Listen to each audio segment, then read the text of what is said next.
Assalamualaikum warahmatullahi wabarakatuh. Bertemu lagi dengan Bang Jai di Yona Sehat Jiwa. Salam sehat jiwa. Kali ini Bang Jai akan membahas tentang bagaimana keluarga seringkali muncul rasa bingung, cemas, khawatir dengan kondisi kesehatan dari keluarganya yang mengalami orang dengan gangguan jiwa. Bisa jadi ODGJ ini pernah atau sudah diobatkan, sudah diperiksakan ke psikiater dan mendapatkan obat. Tetapi kenapa justru muncul keluhan baru, tidak seperti yang diharapkan? Nah, tentu untuk hal ini sebagai keluarga bisa menjadi sangat khawatir karena harapan diubatkan, dikontrolkan itu kan supaya baik, tapi kenyataannya tidak seperti itu. Nah, itu mengapa? Bagaimana menyikapinya? Nah, tonton atau simak video ini. Yang belum subscribe silahkan subscribe ya. Nah, yang perlu diketahui adalah ketika ada masalah yang dialami oleh ODGJ atau orang dengan gangguan jiwa, memunculkan gejala atau respon yang berbeda-beda. Tentu keluarga harus tahu bahwa yang melatar belakangi keluarga mengambil keputusan untuk membawa itu apa, membawa ke dokter, psikiater atau ke rumah sakit itu apa ya. Misalnya saja mungkin karena alasan tidak bisa tidur yang lama. Nah, tidak bisa tidur ini kan penyebabnya banyak ya. Mungkin karena kecemasan sampai panik, atau karena terganggu dengan halusinasinya, atau mungkin karena isi pikirnya yang kurang tepat ya, atau mungkin karena kebingungannya dengan terkait dirinya sendiri. Nah, tentu dalam hal ini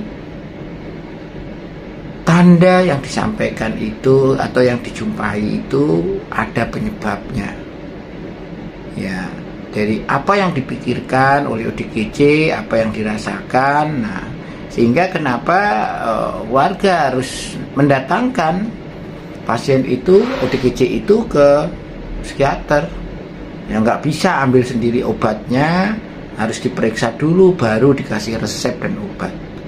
Itu saja masih muncul masalah. Kadang-kadang respon yang diharapkan tidak sesuai yang diinginkan. Nah, ini salah satunya adalah perbedaan cerita ya.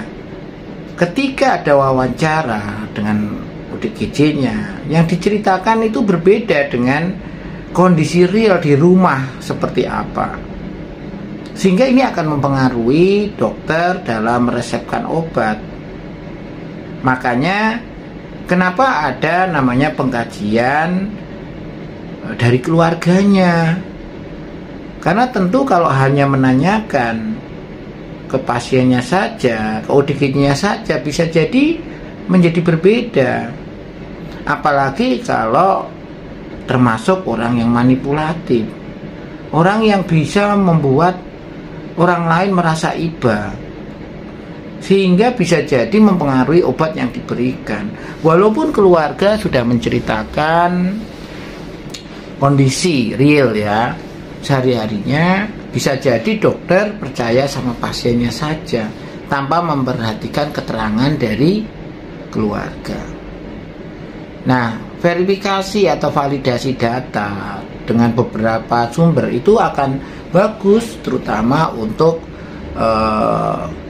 memperoleh obat yang tepat, yang sesuai dengan kondisi dan kebutuhan dari ODGJ ya. Sehingga pertama adalah kenali dulu ya, background, latar belakang dari ODGJ ini, tanda apa yang dijumpai. Kalau perlu keluarga itu mencatat di list ya. Takutnya tidak ada waktu lagi untuk wawancara dengan dokternya, karena dokternya lebih memilih mewawancarai pasiennya langsung. Dan kalau ketemu pasien yang modelnya mengatakan tidak,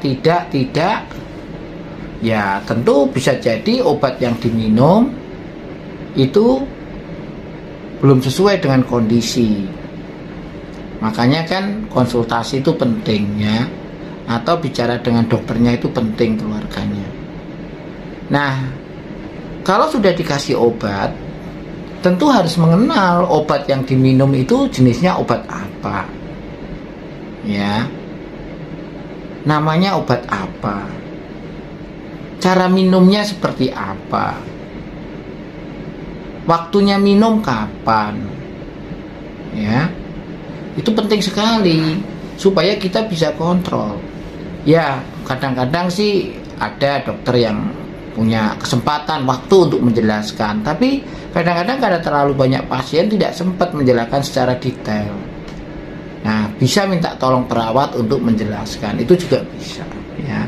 Tapi paling tidak secara sederhana ya, memahami obat yang diminum ODGJ ini ya, penting sekali. Tujuannya apa? Supaya kita bisa memantau efektivitas, apa obat yang diminum itu memang berfungsi dengan baik atau tidak. Kedua, apakah obat yang diminum menimbulkan efek samping yang tidak diharapkan? Ya, apakah menimbulkan efek samping? Dan yang ketiga, apakah obat itu kalau diminum bersamaan dengan jenis minuman tertentu itu bisa berinteraksi, baik itu melemahkan atau menguatkan fungsi dari obat. Nah, sehingga kalau tahu seperti itu, maka akan mudah mengenali faktor mana yang membuat kok kondisi pasiennya itu menjadi jauh lebih buruk atau tidak mengalami perbaikan. Nah, setelah ada obat, maka harus tahu kejelasannya. Misalnya dikasih obat clozapine. Kalau clozapine itu untuk bagaimana memperoleh ketenangan pikiran ya, perilakunya jadi terkendali, dia nggak gelisah, nggak mundar-mandir, badannya agak sedikit rileks, otot-ototnya rileks, sehingga akhirnya mudah untuk tidur atau istirahat ya. Walaupun kadang-kadang sudah dikasih obat itu masih saja belum tidur. Kenapa? Ya dilihat dosisnya ya, dia dapat berapa miligram sekali minum, dapat berapa kali. Nah, beberapa orang yang berobat dengan gangguan tidur ya biasanya disesuaikan ya, apakah dapat yang 50 mg atau dapat yang 25. Tentu kalau kesulitan dia bisa, tapi hanya sulit untuk memulai tidur. Kemudian dia sudah bekerja juga ya, punya aktivitas yang membuat akhirnya capek dan gampang tidur, maka mungkin dosisnya tidak akan dikasih yang tinggi, itu cukup 25 mg dan waktu minumnya saja hanya malam atau sore hari ya. Tetapi kalau tidak ada pekerjaan, tidak ada kegiatan yang dilakukan, ya lebih baik istirahat supaya nggak melamun, nggak gelisah, maka diberikan 2 kali. Tentu ini kan dokter sudah akan memperkirakan ya, maka harus ditanya ya, apakah ada kegiatan nggak di rumah itu. Nah, kemudian waktu minumnya ya, tentu ketika pingin ya efek yang baik, kalau sore ya kurang lebih ya setengah 8 atau jam 7 malam ya, pagi ya jam 7 atau setengah 8 pagi ya, sehingga akhirnya selalu rutin ya. Kalau memang minum 2 kali, kalau 1 kali ya jam setengah 8 malam, nah, itu bisa ya. Nah, kemudian juga kadang-kadang ada yang mendapatkan obat namanya haloperidol, entah yang miligram atau 22 atau 2 miligram ya. 2 miligram itu dosisnya lebih rendah. Nah, tentu ini diberikan karena apa ya? Ada gejala positif yang dialami oleh ODGJ ini, gejala yang mestinya nggak ada tapi ada gitu kan. Nah, misalnya nih mendengar suara-suara atau sering disebut halusinasi, melihat bayang-bayangan palsu, atau mengalami waham, delusi, ya, pikiran yang salah dipertahankan, ya, padahal itu nggak tepat tapi tetap dipertahankan. Nah, itu bisa diberikan. Nah, diberikannya 2 kali atau apa ya, tergantung dari beratnya halusinasi, ya. Sama juga ketika pasien sangat mudah marah, ya, bermusuhan, gampang tersinggung dan sebagainya, itu diberikan haloperidol ini, ya, sehingga berkurang. Nah, obat lain yang diberikan itu ada risperidon, ya. Bisa saja diberikan risperidon. Ini bisa saja menghilangkan gejala positif tadi kayak halusinasi, ya kan. Nah, atau mudah tersinggung, marah, tapi juga bisa menghilangkan gejala negatif seperti malas ngomong, malas mandi, ya, diajak ngomong juga susah. Nah, itu sering dapat, ya, risperidon. Nah, kemudian pada pasien-pasien tertentu kadang setelah minum obat, entah itu clozapine, haloperidol, risperidon, ya, seringkali menimbulkan efek samping, ya, yang tidak menyenangkan. Misalnya ngeluh haus sekali, bibirnya kering, inginnya minum terus, ya, selama beberapa hari sulit BAB, ya, atau mungkin untuk memandang itu silau kalau pagi hari, atau ndredeg, ya, bergetar badannya, kaku-kaku semua di leher, bau, ya, punggung. Nah, atau jalannya seperti patung, ya, atau lidahnya itu kaku, ya. Nah, itu semua adalah efek samping. Nah, tentu supaya tidak muncul itu, dokter ya sudah meresepkan, diberikanlah THP atau trihexyphenidyl. Harapannya kalaupun terjadi tidak parah.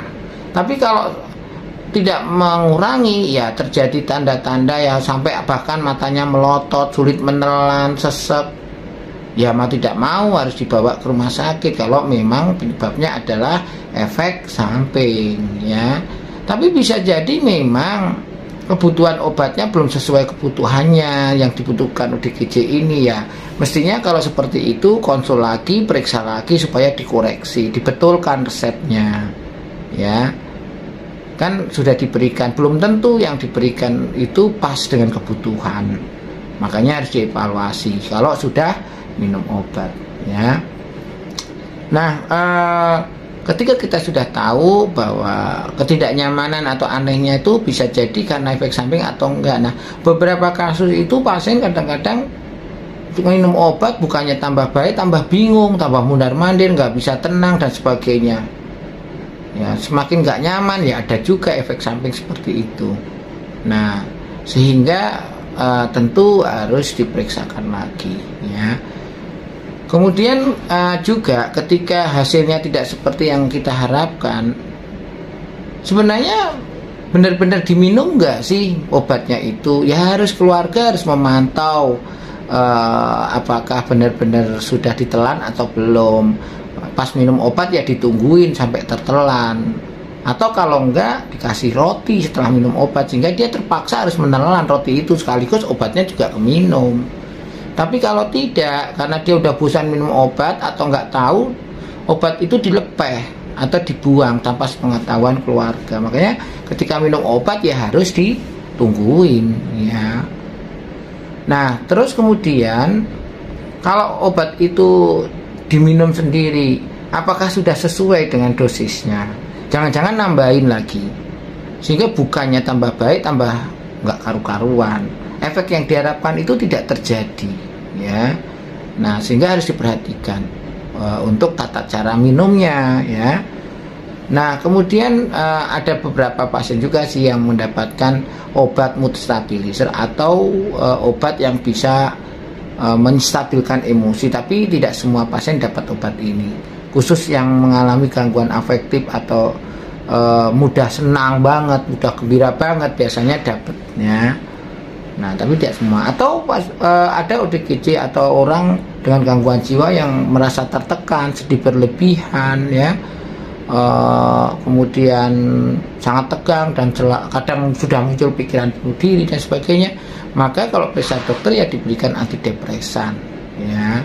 Nah tentu untuk sesuai kebutuhan dan kondisi dosisnya ya harus periksa, itu datang dan tanya apa yang terjadi ketika muncul minum obat itu ya, harus dikenali ya. Dan tentu harus diperhatikan juga ketika minum obat, pastikan ya kalau bisa jangan menggunakan air teh atau kopi ya, atau sebelum minum obat minum kopi dulu ya, lambungnya itu terlindungi oleh kafein yang ada di kopi itu, efeknya obatnya nggak bisa keserap. Atau bahkan terlalu banyak merokok sehingga terlalu banyak nikotin dalam plasma darahnya itu, sehingga obat yang diminum itu kalaupun sudah keserap terikat oleh nikotin. Nah itu tidak bisa diolah di hati. Nah itu yang menjadi pada akhirnya obat yang diminum walaupun sudah dikonsumsi diminum ODGJ tetap saja efeknya tidak menggembirakan ya. Nah oleh karena itu ya kalau yang punya biasa merokok dikurangi, diatur lagi, jangan banyak-banyak. Atau kalaupun tidak ingin merubah pola itu ya olahraga, kegiatan sehingga keluar keringat dan nikotin itu bisa keluar lewat nafasnya itu ya, sehingga obatnya efektif ya. Oke, itu saja, semoga manfaat. Wassalamualaikum warahmatullahi wabarakatuh, sampai jumpa lagi.